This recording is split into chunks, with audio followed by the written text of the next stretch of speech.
Greetings, gentle folk of the ton. Welcome to another episode of A Bro's Guide to Glitter. Today we'll be discussing Netflix and Shondaland's thrilling series, Bridgerton. We'll be discussing our favorite moments from the show, its twist of historical accuracy, and how it compares to other period pieces. I also want to take this time to say that we're going to try to have as few spoilers as possible.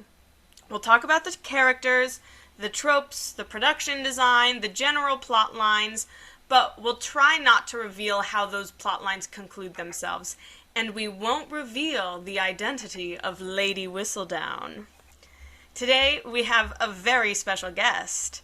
I met him during my freshman year at NYU. We were both in the new studio on Broadway together, and both in the Green Group. He's a versatile actor, though. He spent a semester in the experimental theater wing, will be going to Florence this summer to participate in NYU's Commedia dell'arte program, and will be in London in the fall as an exchange student with the Royal Academy of Dramatic Arts. He is currently in a musical called Breathe, featuring Filipino actors, written by one of our teachers, J. O'Connor Navarro, playing May 3rd through 8th. But you know, outside of theater, he dips his toes into everything. Gymnastics, jiu-jitsu, tap dancing. If you want to see him do all these cool things for himself, you can watch all his blogs on his Instagram, at Ashi_taco. This is one booked and busy kid, but I'm so glad he has the time for this podcast. Please welcome Ashitaka Porter. Hello, my little tacos of the ton. My name is Ashitaka Porter. Thank you so much for having me, Sarah. How you doing? I'm good. How are you, Ashi? I'm doing so well, and I am so excited to be talking about this topic. It's been a journey with this new season for sure. Oh yes, oh yes. So, have you finished watching Bridgerton season 2?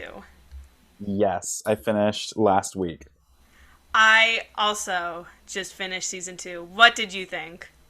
I loved it. There are very few shows that I've seen where I've actually liked the second season more than the first one, but Bridgerton, hands down, takes the top of that list. I totally agree. And certainly, I think we're in a second golden age of television right now, and especially with streaming. And I just always feel like there's not enough time for me to watch television, and there's too many shows to watch. And, you know, right now I'm in the middle of season 6 of New Girl and season 4 of Marvelous Mrs. Maisel. And, you know, I can't That's a good help, one.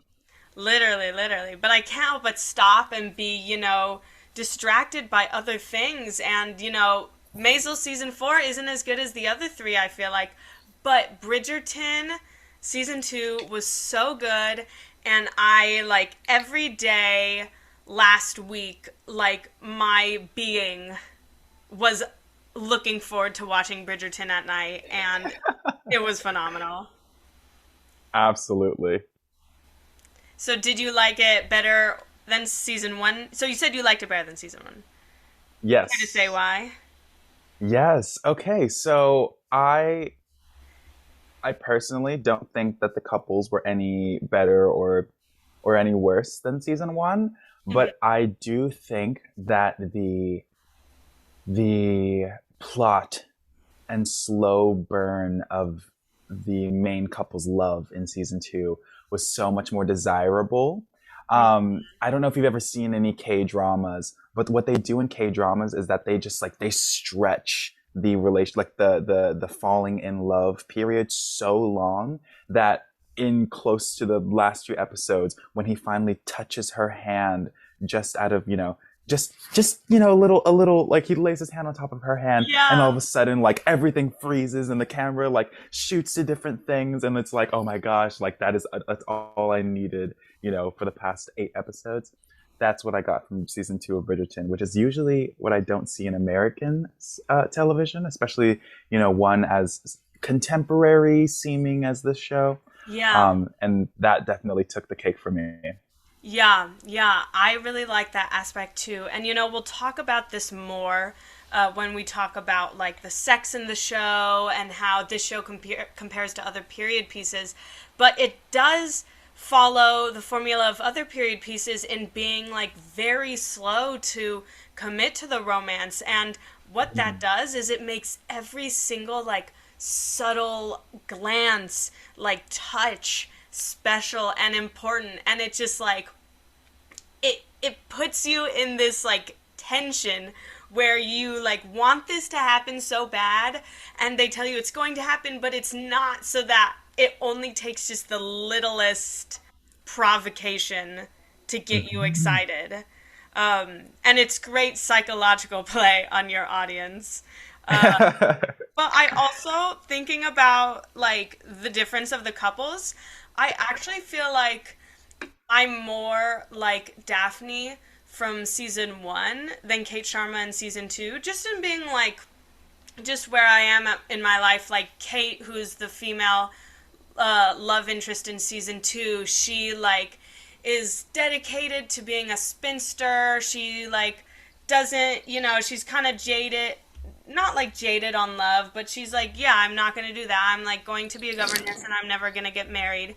And she's considered older, whereas Daphne is like young, she's naive, she literally doesn't know anything. That's the whole point of Mhm. season one. And so I feel like even though I can probably relate to Daphne a little bit more, I think that because Daphne was like the Bridgerton in season one, most of her plot line focused. I think there was more time devoted to Daphne's um like development than Mhm. Simon's.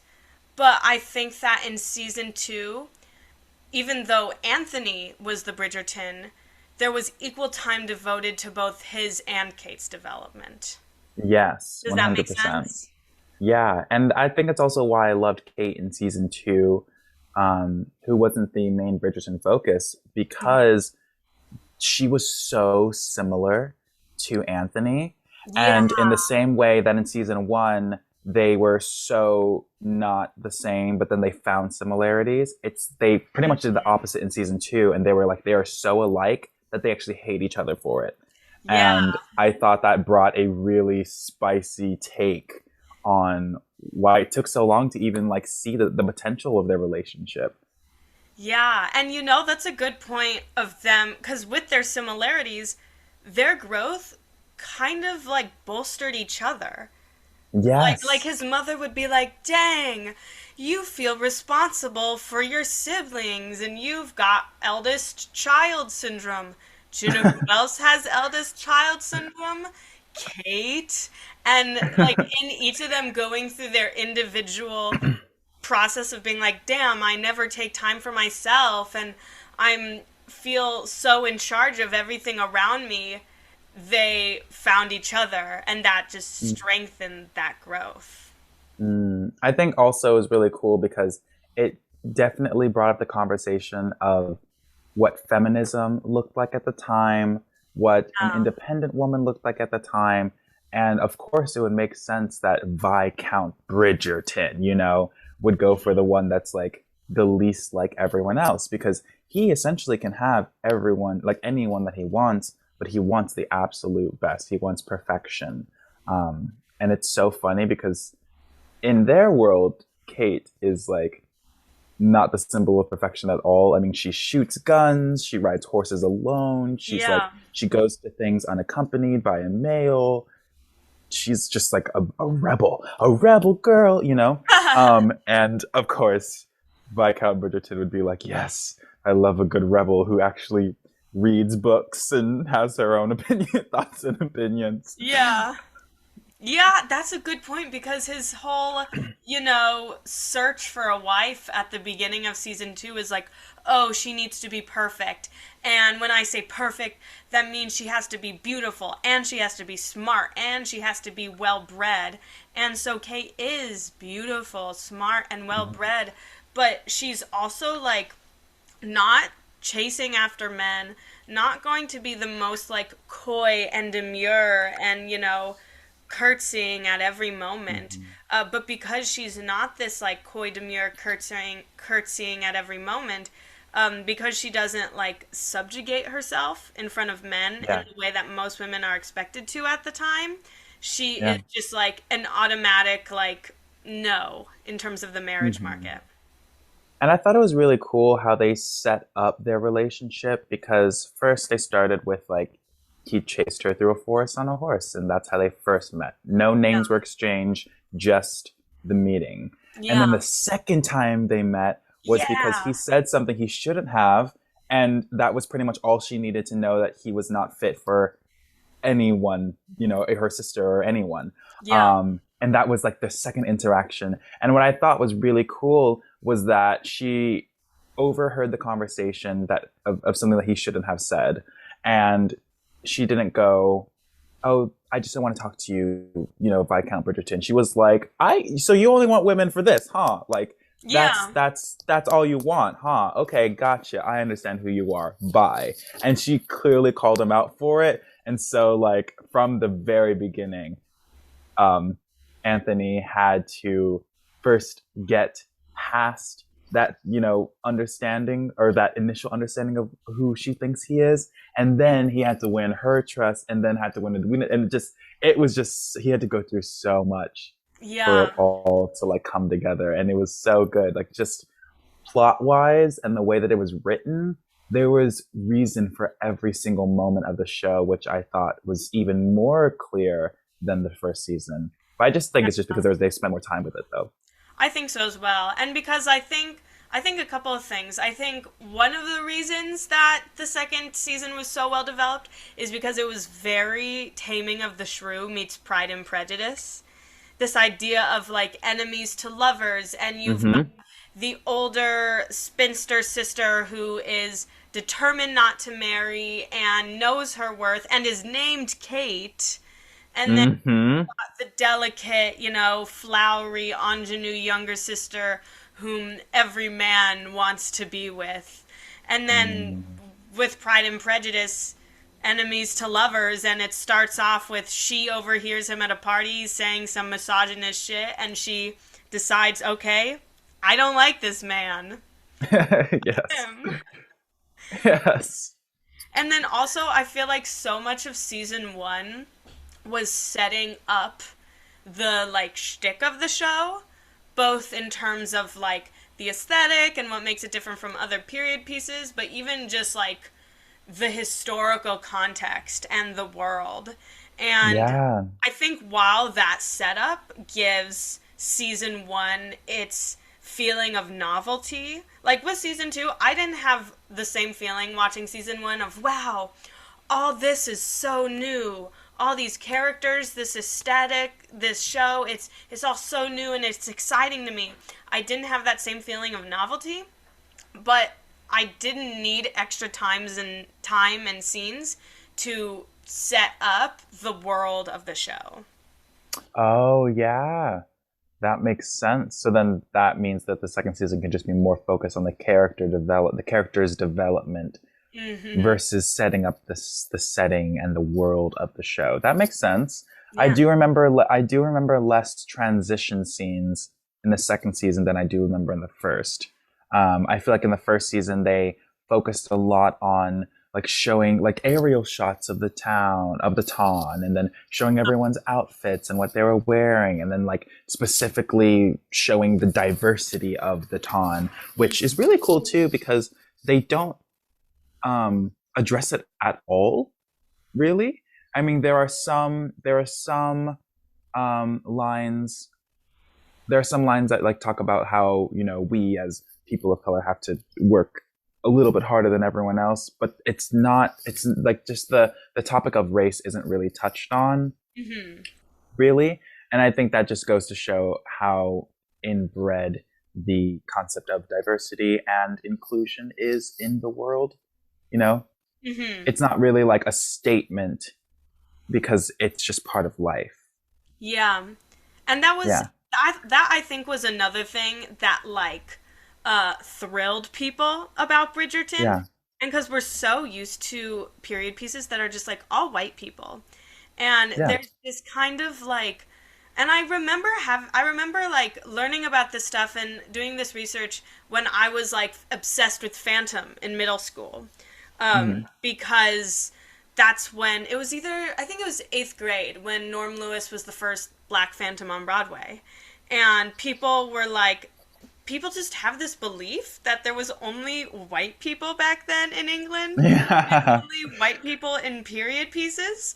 But Yeah. it's like, dude, there have been like people of color in, England for forever. That was when England started becoming an empire and going to places like India and Yeah. China and Africa. And so you have all of this reason for people of color to be in England and to find themselves in these high society roles. And the queen herself at the time, she had black heritage. So it's Yeah. not completely historically inaccurate to have the woman who's playing the queen in Bridgerton be black. And Oh wow. admittedly, there probably wasn't, I mean, sure, there was like racism at the time. They probably weren't all like as hunky dory with each other as Yeah. makes it seem. But like, there's reason to have diversity in a period piece, so like, they should feel the right to go for it. But Right. it's because in the past people haven't done that. That it was exciting to see for a lot of people. Absolutely. Also, not all Black people uh pre 1800 1900s were slaves. So like I feel Yeah. like just because of the media and the shows and movies that we see, everyone just thinks like, oh, I guess all Black people were slaves. It's like, well, Yeah. first of all, that's like maybe in the Americas, but Yeah. also even in the Americas, but all the Black people that were here weren't even slaves either. So it's just so funny how that's just like a one point of view. But yeah, you're right. I mean, that during that time, like there were Black people who like were like the Bridgertons, who had land, had you know very wealthy families, um, and were notable at the time as well. So yeah, but yeah, I feel like because they're so focused on casting or like making the principles very diverse, I think it also goes into play of of the world that they're creating as well, of just making race not as big of a deal as most period pieces do. Yeah. Um, and I think because of that, it is revolutionary because they're not just putting Black people as leads and making it seem like, oh, we're fighting for our people and this is our right and stuff like that. It's like, no, Black people are in it because Because it should be that yeah, way. because like that's just how it is. Like that's just how it is, and they're wealthy and they're prominent and they're dukes and duchesses and like that's and they're queen. They're our queen, and that's just how it is. Like, why do we need to talk about it? Yeah. And I think yeah, and I think that actually makes a big difference because it doesn't seem like a woke piece or a woke story. It just Mhm. is what needs to be. Like it just is what it is. It's the world that we're trying to create, and therefore, it's just reality. You know. Nice, nice, nice. So, before we get, any deeper into the contents of the show and the plot, let's play a word association game. Word association. Let's go. I'm going to put 15 seconds on the clock, and in that time, you are going to say everything that comes to your head when you think of Bridgerton. Are you ready? Yes. Go! Dresses, sex, afros, hair, black, white, Asian, brown, white, um, life, sex, bodies, naked, scandalous, gossip girl, but British, American now, and lots of big hair and beautiful people. That pretty much sums it up. Sex, bodies, scandal. Scandal. Yes. So, Hot take: Bridgerton is Gossip Girl set 200 years ago. I thought that was pretty accurate. And because the whole Yeah. point of Bridgerton is that it's, stuff happening among wealthy people, and then it ends with some anonymous, gossip blogger who's like, XOXO, Lady Whistledown. Yes. Yours truly, Lady Whistledown. who is played by Julie Andrews, or Indeed. voiced. Hmm. So, for the listeners who haven't seen Bridgerton, the show takes place in London during the Regency period, which is approximately 1811 to 1820. Back then, every year during the spring and summer would be what was referred to as the season. This is when the English aristocracy would host most of its balls and all congregate in London. This was especially important to young women, as it served as sort of a marriage market. When young girls came of age, they would be presented to the queen, then make their debut in society at these balls. This was to signal to other young men that they were eligible for marriage. For the wealthy elite, marriage was very crucial and mainly viewed as a business agreement. If a woman was not married by the end of her first season, she would be considered unwanted. Gossip tabloids that reported on the scandal that occurred at these balls were highly common. Think of this as the old-timey version of People magazine. The show Bridgerton follows the Bridgerton family, who is an incredibly rich elite family in English society, and the show follows the romantic adventures of all 8 Bridgerton children. The first season follows the eldest daughter Daphne and her love story with the Duke of Hastings, who's handsome but an anti-commitment playboy. The second season follows the eldest son, Anthony, and his intense feud with and attraction to the beautiful Kate Sharma. They become embroiled in the gossip and drama of many other families, and it is all written down and published by the anonymous gossip writer Lady Whistledown. The voiceover of Lady Whistledown is voiced by Julie Andrews, but it is a mystery who the real writer is.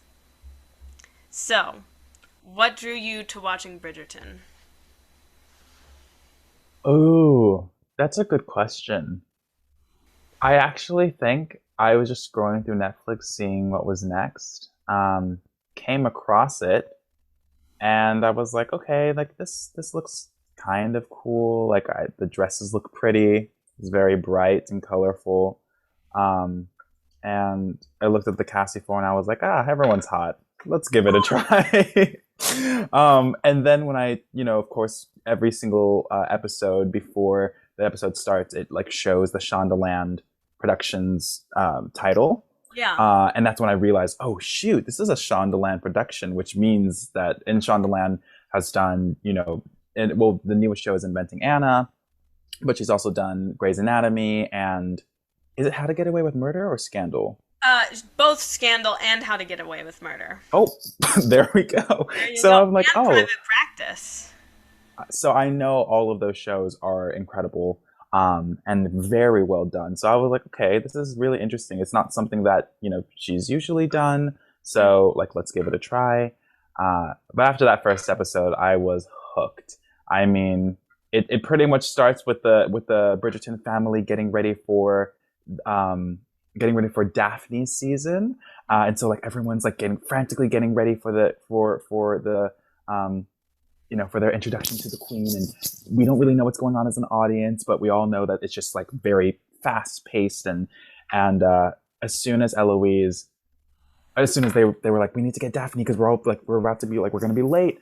Eloise goes like, Daphne, you must make haste. And I was like, that was one of the younger sisters telling her sister to get the fuck down here.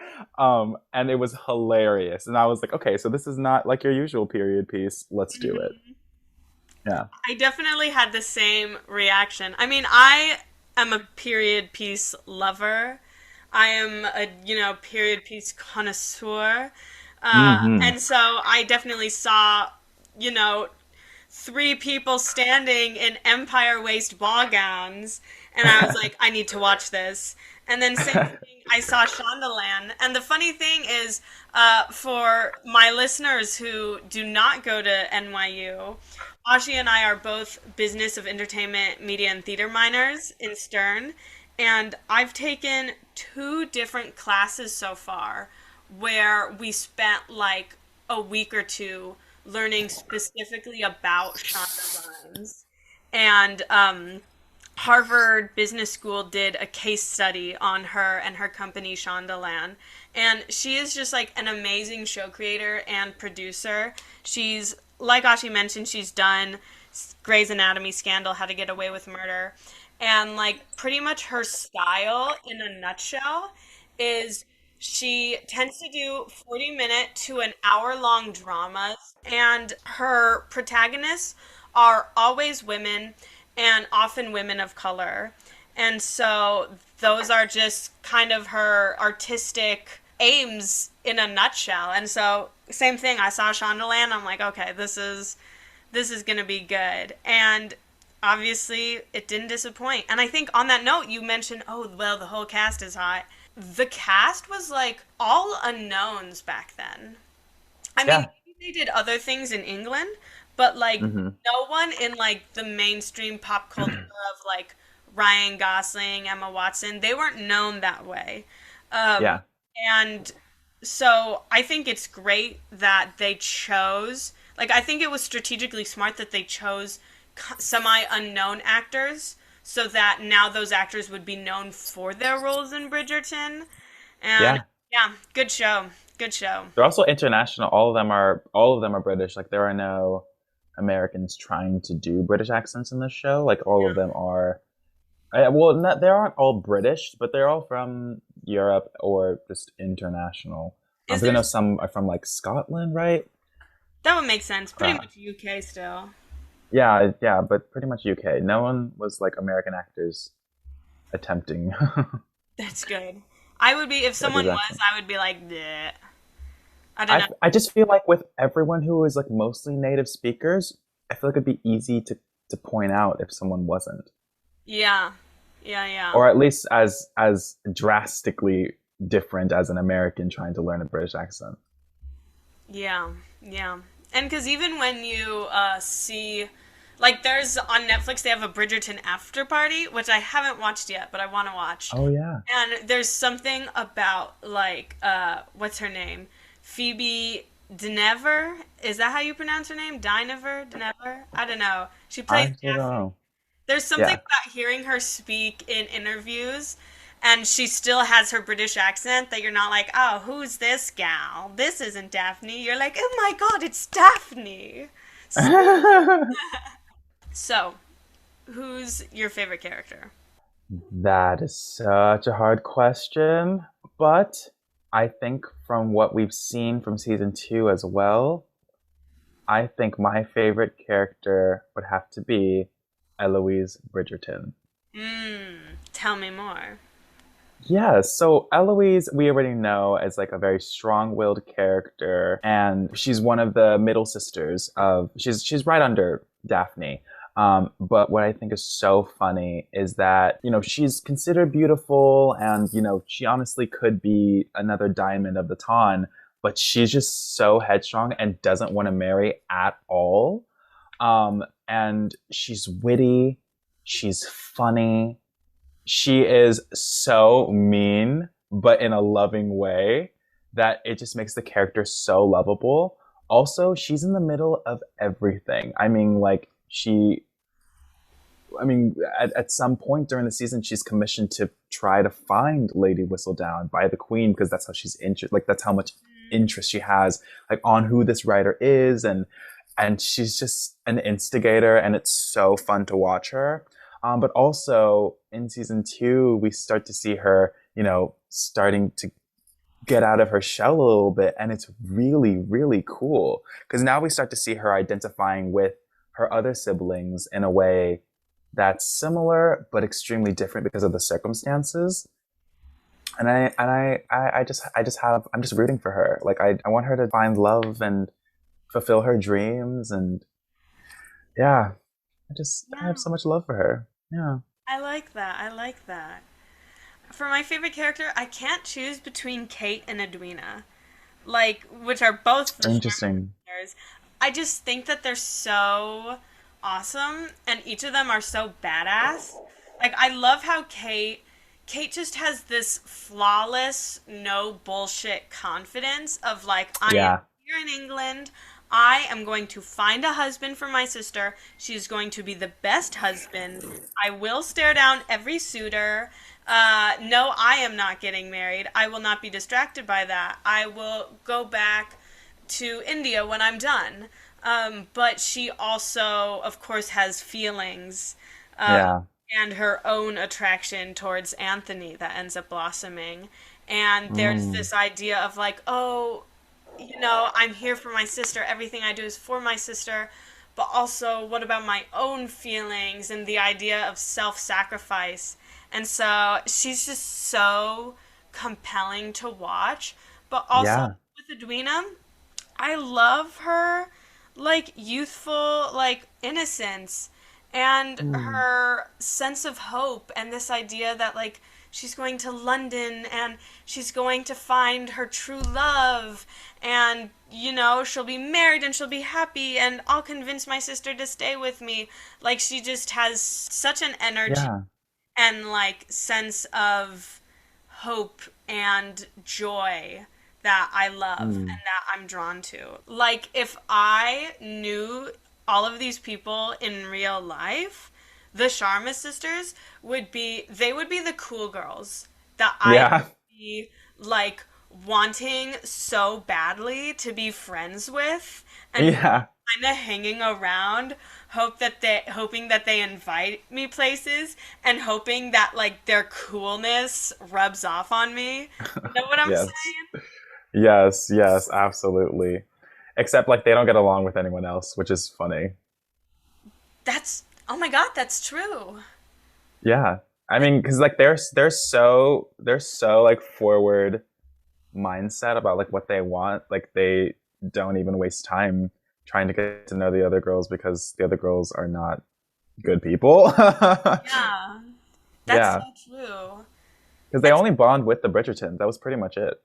yeah, and certainly if Edwina is, surrounded by boys every second. And then there's even that scene where the queen is talking to Edwina, and she's like, I think girls might try to sabotage you because you're the diamond. So, Hmm. let me know if girls sabotage you. So I wouldn't be surprised if that was. I mean, obviously, like writing, the writers probably just didn't think to give the Sharmas female friends. But I mean, the idea of competition with other young ladies in reality Yeah. could be a thing that separates them. Mm. Well, I mean, look at Daphne. Daphne didn't have any female friends either in the first season. That's so true. Whereas, Yeah. like, with Eloise and Penelope Featherington, they insist, like, the writers put a lot of effort into being like, these are their friends. And even Benedict has his friends, and Colin has his friends, and Anthony has his friends. Yeah. But then with Edwina, so basically, I said the diamond. In season one, every season, the queen sees a girl who's presented to her and says, you are beautiful and unique. You are a diamond.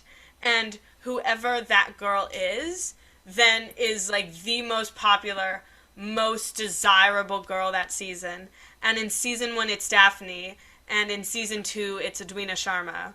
And Mm. this isn't really a spoiler because this happens like in episode one. Um, Hmm. so yeah, certainly being the diamond. I mean, we see a little bit in season two of Cressida Cowper being kind of peevish of any girl who is in running to be the diamond.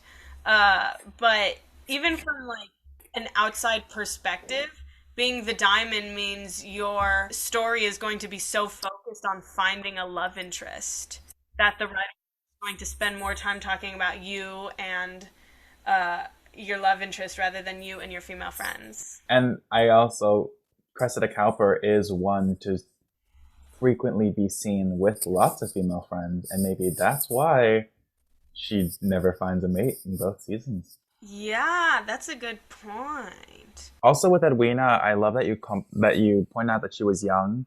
But what I thought was really cool about Edwina, and we start to see more as the character develops later in the season, but Edwina's young. She's not naive. There Yeah, were things that were like, there were things that were kept from her. There were things that she didn't see. yeah. But both of those things, as soon as they came to light, she immediately understood almost all 360 of like why it was done, where it was done, who did it, why, and Yeah. so like, she took in information very quickly. Um, and it was clear that the Sharma sisters were powerful. I will say though, hmm, I kind of wish we got a little bit more of their mom Mm. because I don't know if this is a spoiler, but essentially like the mom was like, she left the Ton because she married Clerk. yeah, she married a clerk, and then she essentially was disowned by her family and left Baton and went to India, and then came back, years later. Um, and I don't know. I feel like the way that they wrote the mom was that she was a loving mom. I could clearly see that, but she seemed kind of afraid of everything. Mm. And I understand like some of the pushback and like the fear of like not, having your daughters or your reputation affecting your daughters. But the strength that Edwina and Kate had, I didn't really see as much in the mom. In her mother, yeah. Yeah. And at first, I think the answer behind that is that there just wasn't enough time to talk about the mom. But also, when you think about Lady Bridgerton and Lady Danbury, who was the Duke of Hastings' mother, who was the love interest in the first season, those are such badass women. And Yeah, exactly. Lady Danbury's influence in court and in other people's lives continues heavily through season two. And Hmm. Lady Bridgerton's emotional arc and her backstory really takes leaps in season two. So Hmm. she definitely, even though the kids and their love interests are kind of like the main plot line, she definitely drowns compared to the other bad Yeah. moms. And that's why I feel like Lady Sharma should have been played stronger because she did go against the entirety of England and her family, Yeah, left to marry the man that she did love, yeah, and the man that she loved died very recently. So she's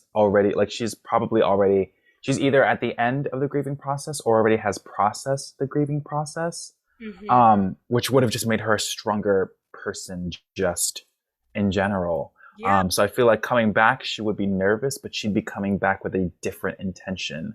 Not the intention to be like, oh shoot, I hope I don't step on anyone's toes, because she's already done that. Like hmm, that was pretty much like the beginning of her character arc was that she did step on people's toes. So I feel like she would be less afraid of that now, right?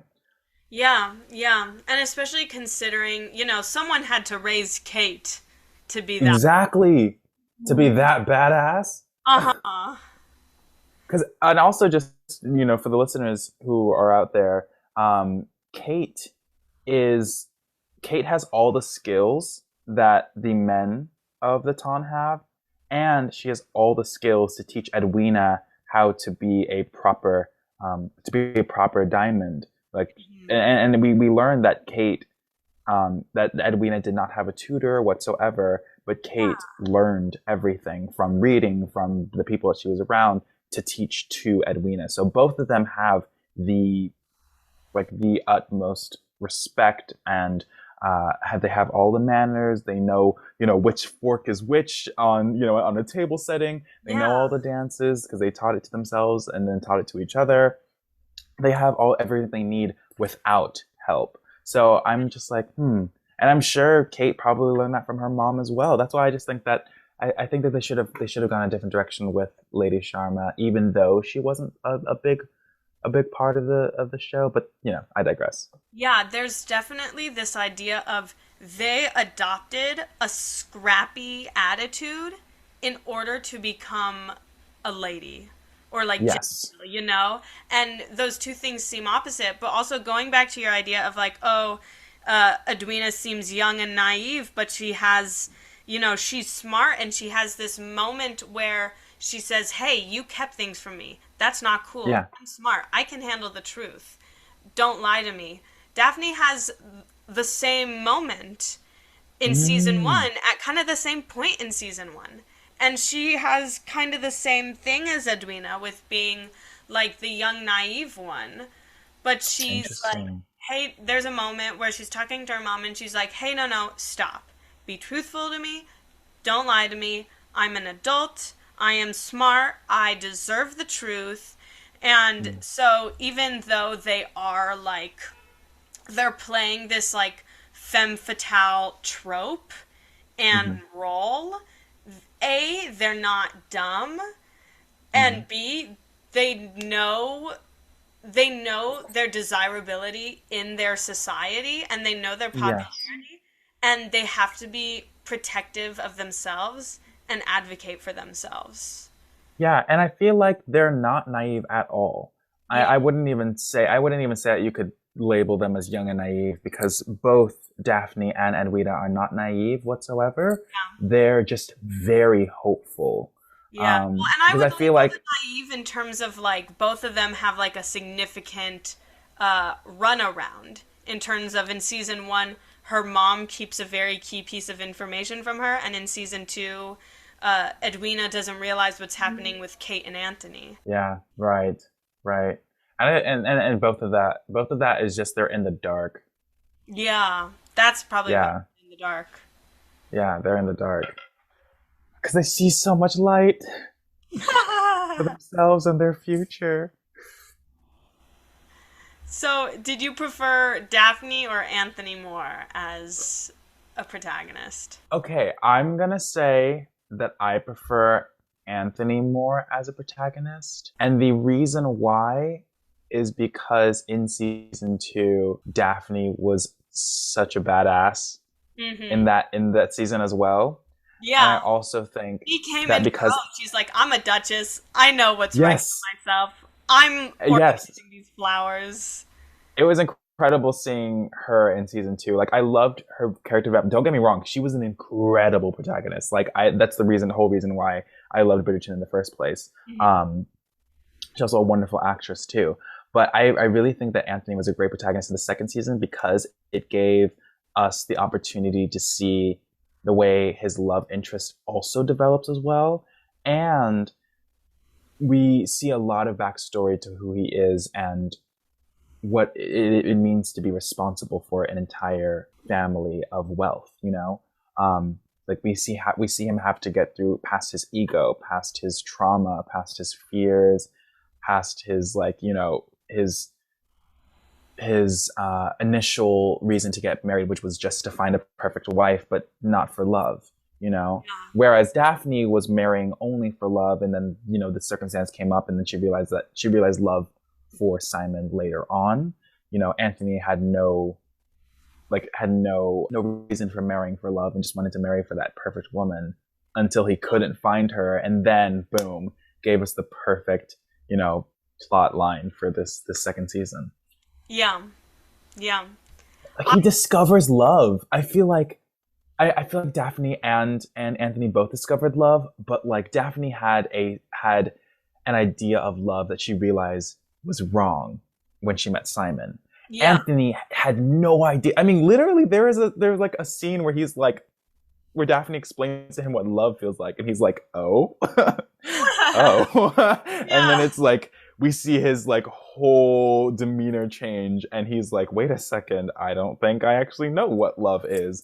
And then that's another journey, like that's another part of his journey that he goes on. And I feel like there were so many like new milestones and new beginnings that Anthony had in the second season that made him such an Yeah. amazing person for the last episode. That Daphne already was halfway there and then just needed the outside circumstances just for her to complete her journey. You know what I mean? Yeah, yeah.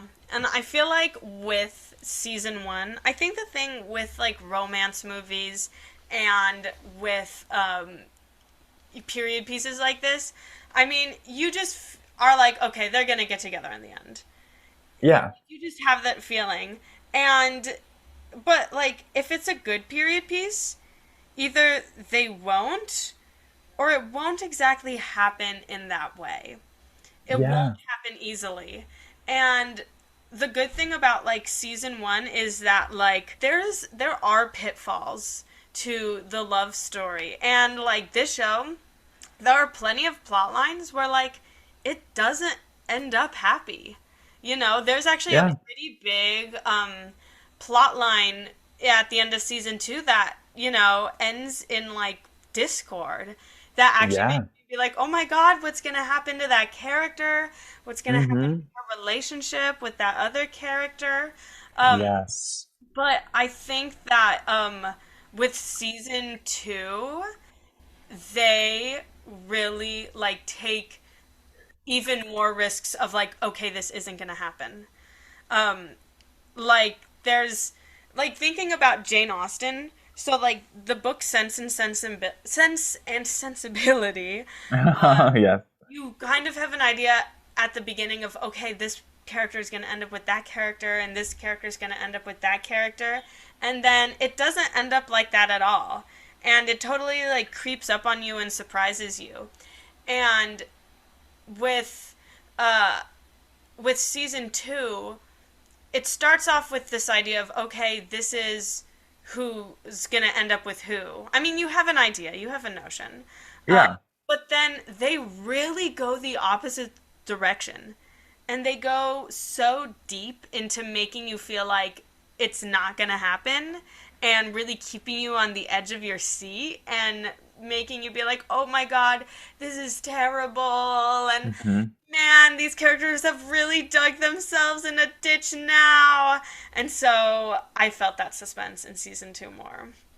Yes, 100%. I mean, yeah, we don't really know how far the relationship is going to go until literally the last 10 minutes of the final episode. Yeah. Yeah. Yeah. Um yeah, and it's a an epilogue. Is epilogue at the end or the beginning? Yeah, epilogue at the Yeah, end. it's like an epilogue of some sort at the end, and that's when we see how far the relationship actually went. Um, Yeah. and it's awesome. Also, and it just kind of leads me to think about like season three. There are Yeah. so many things where I mean, especially with that specific Discord that we're not going to spoil for you guys. Mhm. But that Discord that happens at the in the second to last or last episode, there's so many like open there's so many Yeah. loose ends that were created in the second season to set up the next season. And I'm, oh my goodness, I didn't e- I could not even predict how far the scandal can go. Yeah, I don't know how season 3 is going to start. And this is our discussion of, Daphne or Anthony as a protagonist is what leads me into my discussion of season 3. Because if Hmm. Daphne, so this is what I'm picking up. So if Daphne was the protagonist in season 1 and Anthony was the protagonist in season 2, it sounds like every season is going to be like a different Bridgerton child as a Hmm. protagonist. And so my idea is like, okay, so who's going to be the protagonist next? Like Eloise, Benedict, Colin, and what do we want to see of them? Yes, so if we're following the order of the books, then the next one will be um, Benedict, who's the Okay, second. Yeah, who's the second Bridgerton. that makes Um, yeah, but in my head, I want it to be Eloise. yeah. I feel like we learned so much about her, and we already have a potential love interest. Um, I feel like it'd be really, and she already finished her season too, and didn't end with a mate. Yeah. And honestly, that wasn't even really addressed either. So I'm like so interested to see how Eloise's character is going to develop because they already set up so much for her in this second season that I'm actually more interested to see how that plays out. Because with Benedict, we see him he gets into art school. Yeah. Um, he does a little bit of art, and then he comes home. And you know, the story for him isn't really set up. Even the characters that are introduced with his character, we don't really know much about. Neither do we Yeah. really care about because it wasn't really set up that interestingly. So I that's why I'm like really interested to see if they do go in the direction of Benedict, how they're going to make it to where the audience will actually be interested in how that story develops. Because in season one, there was a potential that he could possibly be an LGBT character in the sense that Yeah. he felt tension with men and women, especially being an artist at the time. And we know how artists be, especially at Tish. So so that potential was there in season one, but in season two, we don't really get that sense of tension with either sex, except for, he is with a woman most of the show. And so we're like, okay, cool. I guess, that's something. But I feel like they have a really good, I feel like they have or had a really good opportunity to introduce a period, LGBT character. Yeah. So that's why I'm like, I wonder what direction they're going to go in, because if they do season 3 with Benedict, I Yeah. don't think I'd be that interested in seeing it. Yeah, because I do feel like they have really teed up Eloise for a very interesting third season. And because Yeah. how I see it, it was like in season one, Daphne was the A plot. And then Anthony and his girlfriend at the time, and then Eloise and Penny, who are like best friends, they kind of split the role of B plot. But then, Yes. if anything, I would say Eloise was B plot, and or Anthony was B plot, Eloise was C plot, Benedict was D plot. Yes. And I think that in season two, sadly, Daphne did not get any time in season two. And, well, she did get some time, but I think because Reggae John Page, who played the Duke in season one, he did not sign on for season two, Yes. which, like, upset people when they found out about it. But I think that was a reason then why we didn't see Daphne a lot, because it's like, oh, well, where's her Yeah. husband? Oh, he's out of town. Like, she can't be Yeah. separated from him for so long, or it looks weird. So I I think, wasn't even expecting to see Daphne in this season at all. It was a pleasant surprise for sure. yeah. But I think that so then in this season, Eloise was like the big B plot, but then Right. Benedict didn't get any more screen time than he did in season one. And then, Hmm. so in season three, it's like, okay, so then is Eloise going to be A plot, and is Benedict going to have like a proper B plot? Are we Mm, going to start talking? Are we going to spend more time on Colin? Are we going to spend more time on the younger siblings, like Hyacinth, yeah, Hyacinth George, or and whatever his Gregory. name is? Gregory? George? Let me I think it's look it up. Gregory. I think so too. Also, the way that these seasons are filmed, the youngest siblings are getting old really quickly. Literally. Hyacinth is 17 years old. And And Gregory's 15. yeah, Gregory and Violet. And I don't even think we saw Violet. I mean, we saw Violet like once in season 2. Yeah, like barely. Yeah. Yeah, I don't even think we saw her, like, we barely saw her in season one. We Like, barely saw her in season 1, yeah. like in season one, the whole point was that she was so small, she's not even around. And then, we saw her more this time because they're older. Oh, But Violet is older than Hyacinth. I just found a Screen Rant article. Where was Francesca, who's the actress playing Violet through season one? Season one regularly features all Bridgerton siblings except Francesca, who is noticeably absent. Why? Oh, what? There's a sixth Bridgerton. Wait, so Francesca's the name of the sixth Bridgerton child? Could be. Oh, there's this idea that maybe. But she was in season two. Yeah. But, so, this Screen Rant article is like, maybe that one Bridgerton daughter wasn't there because she's going to be recast in future seasons. And that's why Interesting. they want, and I feel like that is why they wanted to feature them less. Let's see, Bridgerton kid names, so that I make sure it's Francesca and not Violet. You see, Yeah. this thing says It's Violet. probably going to be Francesca because they named them in alphabetical order. Oh, yes. Yes, I did see that. And because I don't know why today.com is saying Violet, but yeah, I mean I figured that they would, probably show the younger kids less so that they can recast them in future seasons. But But they showed Hyacinth and Gregory a lot. So I feel like it's just that one character they're probably going to recast. yeah. Because even in the first season, Hyacinth got a lot of screen time. Yeah. Yeah, and because they always say, I feel like they're obsessed with saying Hyacinth's name. I have never heard Francesca's name. But like, 'cause Yeah. Hyacinth. Yeah. Hyacinth. And then they have the little banter between Gregory and Hyacinth, young sibling rivalries, and I'm older and I'm taller and all that stuff. Yeah. And what Gregory, the boy playing Gregory, it reminded me of like boys like like community theater, how there's always certain kids who are like really talented, and so they're always playing the kids in like local productions of things. My Hmm. brother was one of those. And so it reminded me when like my brother would like have to play a kid, but he was maybe already like 13 and he was trying to play 10, or 15 and he was trying to play 13. So he was like clearly going through puberty and like his voice was changing, but he was trying to be like, "What is it, mama?" And it's like, years too old for this. Sorry, son.